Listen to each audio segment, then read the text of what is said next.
పరమేశ్వరుడు ఉన్నాడు. ఇక్కడ ఇక్కడ పల్లి వైద్యనాథుడు, త్రయంబకేశ్వరుడు, ఢాకిన్యాం భీమశంకరం, ఇలా కిందకు వస్తే శ్రీశైలం, ఆంధ్రప్రదేశ్ వస్తే శ్రీశైలం, ఇక్కడ రామేశ్వరం. ఇలా 12 జ్యోతిర్లింగాలుగా భారతదేశంలో భగవంతుడు కొలువై ఉన్నాడు. అష్టాదశ శక్తిపీఠాలు ఉన్నాయి. లంకాయం శాంకరీదేవి, కామాక్షి, కాంచికాపురి, ప్రద్యుమ్నే, శృంఖలాదేవి, చాముండే, క్రౌంచపట్టనే, అల్లంపురి, జోగులాంబ, శ్రీశైలే, భ్రమరాంబిక, కొల్హాపురి, మహాలక్ష్మి, మూర్ఛే, ఏకవీరిక, ఉజ్జయిన్య, మహాకాళి, పీఠికాయన, పురోహితిక, వాధ్యాయం, గిరిజాదేవి, మాణిక్య, దక్షవాటిక, రిక్షేత్రే, కామరూపి, ప్రయాగే, మాధవేశ్వరి, జ్వాలయం, వైష్ణవీదేవి, గయా, మాంగళ్య గౌరిక, వారణాసి, విశాలాక్షి, కాశ్మీర్, రేతు, సరస్వతి. ఈ దేశం యొక్క అన్ని హద్దులలోనూ ఈ 12 జ్యోతిర్లింగాలు ఉన్నాయి. దేశమంతా విస్తరించి ఉన్నారు అమ్మవారు శక్తిపీఠాల రూపంలో. కాబట్టి మన ఆంధ్రప్రదేశ్లో కూడా 3 ప్రదేశాల్లో శక్తిపీఠాలు ఉన్నాయి. మన ఆంధ్రప్రదేశ్లో ఉండడం తెలుసుకోవాలి. ఆ 3 శక్తిపీఠాలు ఏమిటి? మీకు కోతవేట దూరంలో అమ్మవారు జగజ్జనని పేరు భ్రమరాంబికాదేవి, పిఠాపురంలో పురోహితికాదేవి, మాణిక్యాదేవి ద్రాక్షారామంలో, అలాగే అన్ని చోట్ల కాశ్మీర్లో సరస్వతీదేవిగా,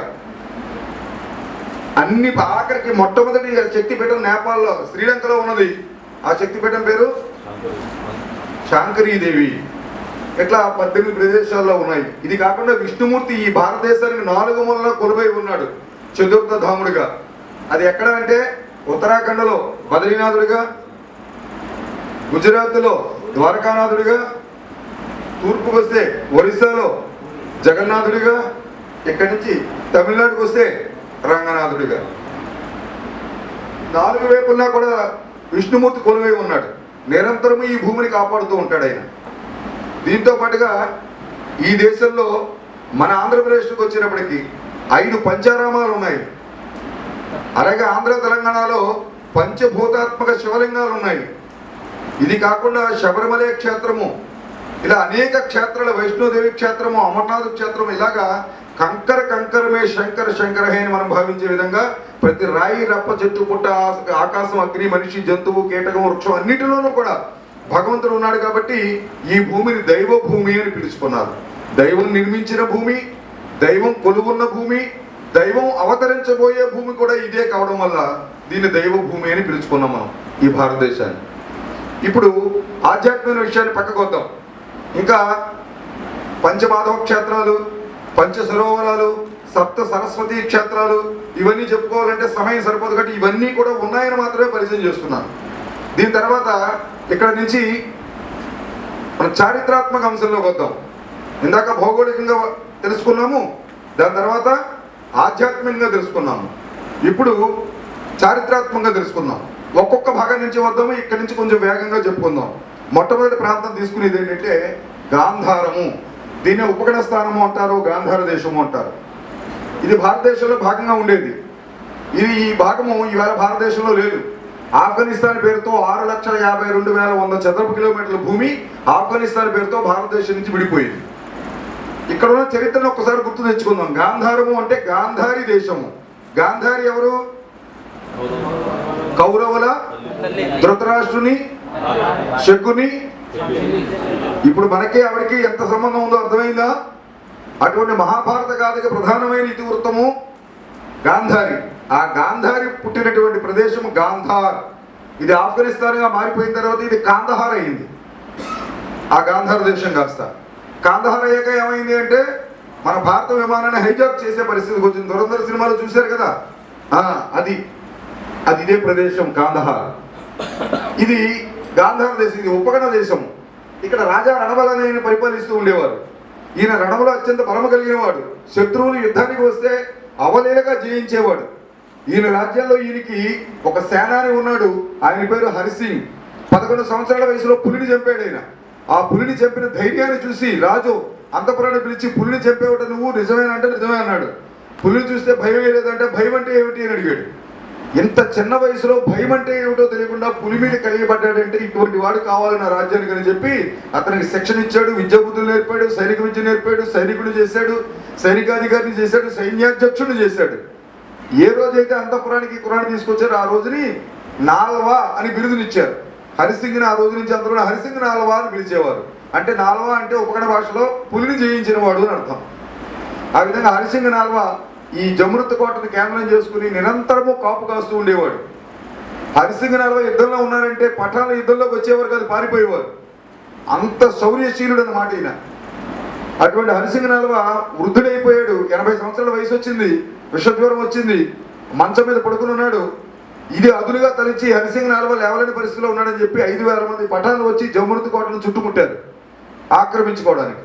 ఈ విషయం వచ్చి ఇద్దరు సైనికులు వచ్చి చెప్పారు హరిసింగ నాల్వకి. వెంటనే అక్కడ వేలాడుతున్నటువంటి సైనిక దుస్తులు ధరించాడు. ఈ జమృత కోట బురుజుల మీదకి ఎక్కాడు. చుట్టూ ఉన్నటువంటి 5,000 మంది ఆ పఠాన సైన్యాన్ని చూశాడు. ఏమాత్రం ఆలోచించకుండా ఒక్కసారి బిగ్గరగా ఆరహర మహాదేవుని గట్టిగా అరిచాడు. ఎంత గట్టిగా అరిచాడంటే ఆ అరుపు ఉలిక్కిపడి పఠాలందరూ కూడా జమృత కోట మీదకి చూసి ఆ కోట మీద ఉన్న హరిసింగ నాల్వని చూసి ఇక మన పని అయిపోయింది, యుద్ధంలో హరిసింగ నాల్వ ఉన్నాడు, పారిపోండ్రు అని ఒక్క అరుపరిచారు.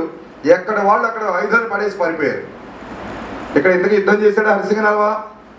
యుద్ధం చేయాల. ఎంత గట్టిగా అరిచాడని చెప్పంటే ఆ అరుపుకి అతని కంఠంలో ఉన్నటువంటి కంఠనాళాలు పగిలిపోయి రక్తం కక్కుకుని అదే జమృత కోట మీద కింద పడి చనిపోయాడు.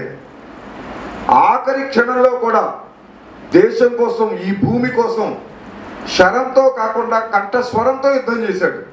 అటువంటి మహానుభావుడు హరిసింగ నాల్వ రాజ్యారణబలి పరిపాలించిన ప్రాంతం ఇవాళ ఎలా మారిపోయింది? ఇది ఆఫ్ఘనిస్తాన్గా మారిపోయింది. ఇకపోతే ఈ రంగులో కనబడుతున్న ఈ భూమి అంతా కూడా పాకిస్తాన్. ఇది గతంలో ఇది సింధు ప్రాంతము, అలాగే బెంగాల్ ప్రాంతం, పంజాబ్ ప్రాంతంగా ఉండేది. ఈ ప్రాంతం అంతా పంజాబ్ ప్రాంతము అనేవారు, ఈ ప్రాంతాన్ని సింధు ప్రాంతము అనేవారు. ఇప్పుడు ఇది పాకిస్తాన్గా మారిపోయింది. 7,96,100 కిలోమీటర్లు విస్తీర్ణం కలిగినటువంటి భూమి కాస్త ఇది పాకిస్తాన్గా మారిపోయింది. ఇక్కడ 2 రాజ్యాలు చెప్పాను, సింధు అలాగే పంజాబ్ రాష్ట్రాలు. ఈ 2 రాజ్యాలు ఎలా ఉండేవో ఒక ఉదాహరణ చెబుతాను. ఇక్కడ సింధు రాజ్యము దాహిర్ సేన్ మహారాజు పరిపాలిస్తూ ఉండేవాడు. గొప్ప వీరుడు. యుద్ధంలో 639వ సంవత్సరం నుంచి ఈయన మీద యుద్ధం చేయాలని అరబ్బులు పోటీపడి యుద్ధానికి వస్తున్న ప్రతిసారి ఓడించాడు దాహిర్ సేన్ మహారాజు. చివరికి మహమ్మద్ బిన్ ఖిల్జీ యుద్ధానికి వచ్చాడు. యుద్ధానికి వచ్చినప్పుడు మహమ్మద్ బిన్ కాసిం యుద్ధానికి వచ్చాడు. ఈ కాసిం యుద్ధానికి వచ్చినప్పుడు దాహిర్ సేన్ మహారాజుతో యుద్ధం జరిగింది. ఆ యుద్ధంలో వీరోచితంగా పోరాడుతున్నాడు దాహిర్ సేన్ మహారాజు. కానీ మనకు నియమం ఉన్నది, యుద్ధం అంటే కొన్ని నీతులు పాటిస్తాం. ముందు నుంచే యుద్ధం చేస్తాం, చీకటి పడితే యుద్ధం చేయం. ఏనుగుతో యుద్ధానికి వచ్చిన వాడిని ఏనుగు మీద ఉన్నవాడే యుద్ధంలో పోరాడతాడు, గుర్రం మీద వచ్చిన వాడితో గుర్రం, పదార్థ దళంతో పదార్థ దళం పోరాడుతుంది. ఈ నియమాలు ఉంటాయి కొన్ని, వెనక నుంచి యుద్ధం చేయం. కానీ వీళ్ళకి నియమము నీతి ఏమీ లేదు కదా. వీళ్ళకి దోచుకోవడము, దాచుకోవడం, పారిపోవడము, ఇదే వీళ్ళకి తెలిసిన యుద్ధ నీతి. కాబట్టి ఏం చేశారంటే వెనక నుంచి బళ్ళెంతో ఏనుగు మీద ఉన్నటువంటి దాహిర్ సేన్ మహారాజును పొడి చేశారు. దాంతో 712లో ఆయన ఈ యుద్ధంలో వీరమరణం పొందారు. ఎప్పుడైతే ఈయన చనిపోయారో, ఈ వార్త ఎప్పుడైతే రాణికి తెలిసిందో, ఈయనతో పాటుగా అనేక మంది సైనిక వీరులు కూడా యుద్ధంలో చనిపోయారు. చనిపోతే ఇది చూసిన తర్వాత, ఈ వార్త తెలిసిన తర్వాత కోట వైపుకి వస్తున్నాడు. ఈ కాసిం కోట వైపుకి వస్తున్నాడు.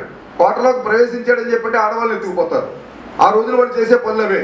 కాబట్టి వెంటనే రాణిబాయి ఏం చేశారంటే సైనికుల భార్యల అందరినీ పిలిపించారు. మీ భర్తలు, నా భర్త కూడా దేశం కోసం చనిపోయారు.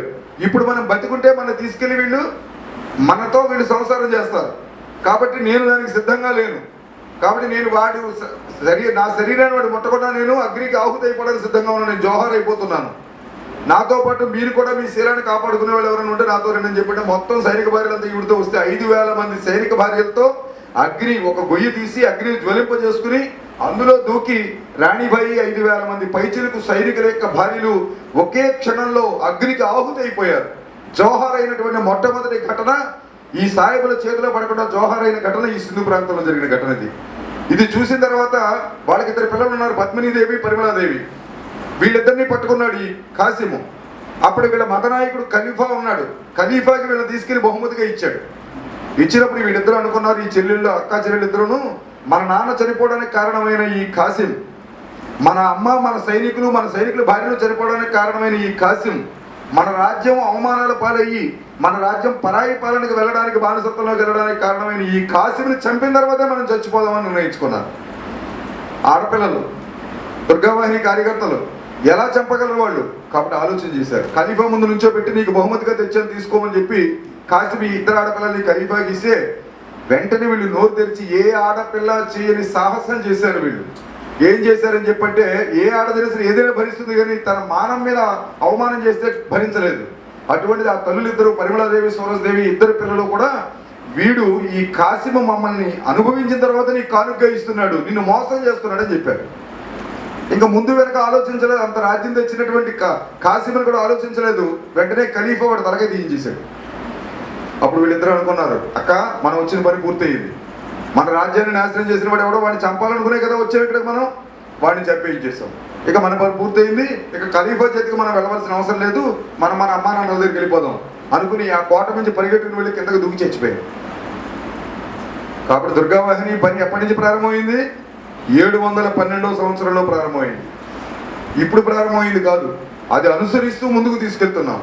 ఇకపోతే ఈయన కొడుకు జయసింహుడు 712లో రాజ్యం పోతే 715కి 80% రాజ్యాన్ని వెనక్కి తెచ్చేశాడు. ఆ తర్వాత అక్కడ పరిపాలించినటువంటి చాణక్య ప్రభువు బప్పరాయిలో అనేక మంది ఈ భూమిని కాపాడుకుంటూ వచ్చారు. అటువంటి భూమి ఇవాళ పాకిస్తాన్గా మారిపోయింది. ఇక్కడి నుంచి పక్కకు వెళితే ఈ ప్రదేశం అంతా కూడా పంజాబ్ ప్రాంతం. పంజాబ్ మనకు ఒక ముక్కు వచ్చింది, పాకిస్తాన్కి ఒక ముక్కు వెళ్ళింది. బెంగాల్ మనకు ఒక ముక్కు వచ్చింది, బంగ్లాదేశ్కి ఒక ముక్కు వెళ్ళింది. చరిత్రలో తెలుసుకోవడం కోసం చెబుతున్నా. ఇక్కడ ఉన్న పరిస్థితి ఇది తక్షశిలా విశ్వవిద్యాలయం. దీన్ని నిర్మించిన వాడు ఎవరు అంటే శ్రీరామచంద్రమూర్తి సోదరుడైన భరతుడి యొక్క కొడుకు తక్షకుడు నిర్మించాడు. అది తక్షశిలా నగరము అంటారు దాన్ని. అది ఇవాళ రావిల్పిండిగా మారిపోయింది దాని పేరు. ఇక్కడ ప్రపంచంలోని తొలి విశ్వవిద్యాలయం ఉంది, తక్షశిలా విశ్వవిద్యాలయం. ఆ రోజుల్లోనే 1200 మంది ప్రొఫెసర్లు ఆ యూనివర్సిటీలో, 8000 మంది విద్యార్థులు, 68 కోర్సులు, 8 సంవత్సరాల కోర్సులు. జీవకుడు అనే మొదటి డాక్టరు ఇక్కడ యూనివర్సిటీ స్టూడెంట్. పాణిని అనేటటువంటి సంస్కృత వ్యాకరణవేత్త ఇక్కడ ఈ యూనివర్సిటీ స్టూడెంట్. చంద్రగుప్త సామ్రాజ్యాన్ని నెలకొల్పడానికి కారణమైనటువంటి చాణక్యుడు, కౌటిల్యుడు, చాణక్యుడు అంటే రెండు ఆయనే. అటువంటి వాళ్ళు ఇక్కడ యూనివర్సిటీలో చదువుకున్నవాళ్ళు. అటువంటి యూనివర్సిటీని ఎప్పుడైతే